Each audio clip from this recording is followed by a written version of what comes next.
Oke, halo semuanya. Hari ini kita akan melanjutkan satu materi baru, yaitu tentang satu jenis lagi pergerakan yang sangat spesifik nih kriterianya. Jadi kita akan belajar yang namanya gerak lurus berubah beraturan, atau kita singkat dengan nama GLBB. Jadi benda dikatakan mengalami GLBB ketika dia menempuh satu garis lurus ya, tapi kecepatannya nggak tetap. Kecepatannya itu berubah, tapi berubahnya beraturan. Maksudnya kayak gimana? Kita tadi sempat mendengar istilah percepatan, tapi kita belum memaknainya lebih lanjut. Jadi di GLBB ini percepatannya tetap. Percepatan itu punya satuan meter per second kuadrat. Misal, percepatan benda tersebut 10 meter per second kuadrat kayak gitu.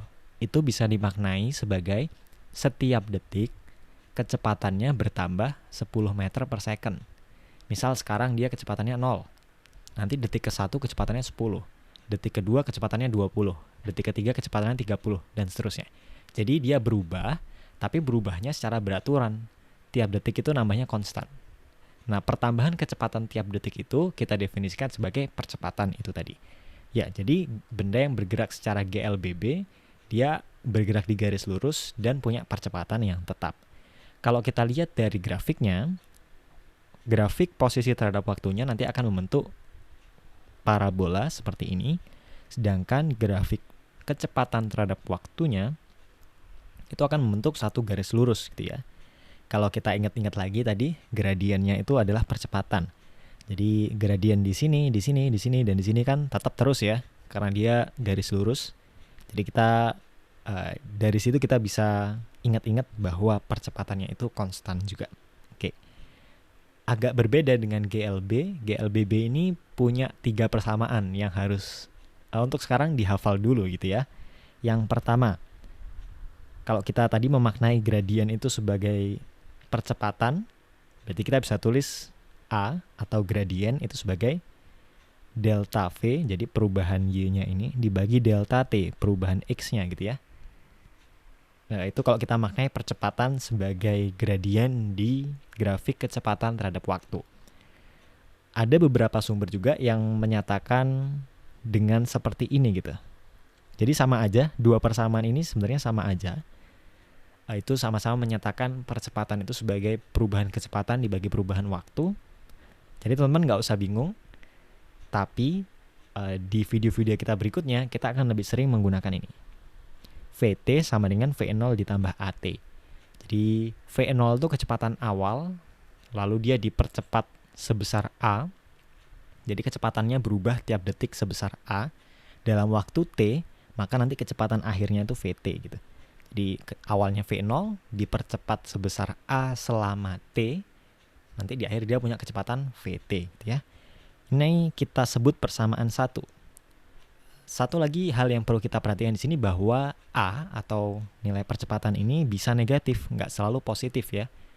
Kalau A positif itu mengartikan kecepatannya tiap saat bertambah dengan laju yang konstan gitu ya.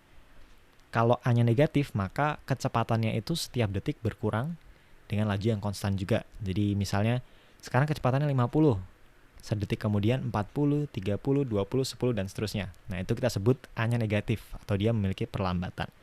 Seperti itu. Oke, yang kedua, kita juga bisa mencari perpindahan dari benda yang mengalami GLBB. Kita sebut perpindahannya di sini itu sebagai X. Nah, X ini bisa dicari dengan mengetahui kecepatan awalnya, durasi dia bergerak, dan percepatannya gitu ya. Jadi kalau kita tahu V0-nya berapa, kecepatan awalnya berapa, T-nya berapa, percepatannya berapa, kita bisa pakai persamaan yang dua ini. Agak beda juga dengan GLB tadi. GLB kan tadi jaraknya selalu sama dengan perpindahan ya. Karena dia ya udah bergerak lurus gitu aja, tidak mungkin putar balik. Tapi kalau GLBB ini, dia bisa aja detik kesekian sampai sekian maju, terus nanti detik kemudiannya dia bergerak mundur. Itu mungkin aja. Jadi hati-hati, X di sini itu tidak selalu jarak. X di sini adalah perpindahan gitu ya. Yang bisa kita hitung sebagai V0T tambah setengah AT kuadrat. Ingat lagi, A-nya bisa negatif gitu ya.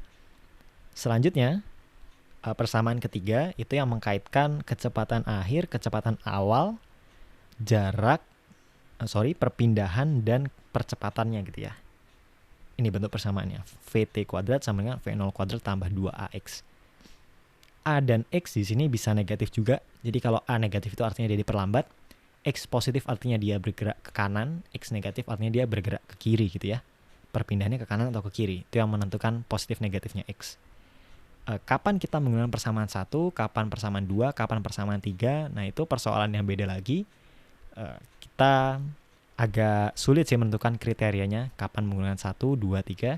Akan lebih mudah jika kita menerapkannya langsung ke soal-soal contoh-contoh soal yang kita akan bahas di video berikutnya. Oke, sampai sini dulu. Kita ketemu di video berikutnya.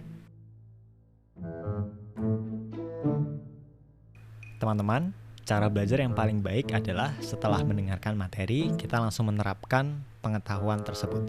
Dan salah satu cara menerapkan pengetahuan tersebut di bidang matematika dan fisika adalah mengerjakan latihan soal.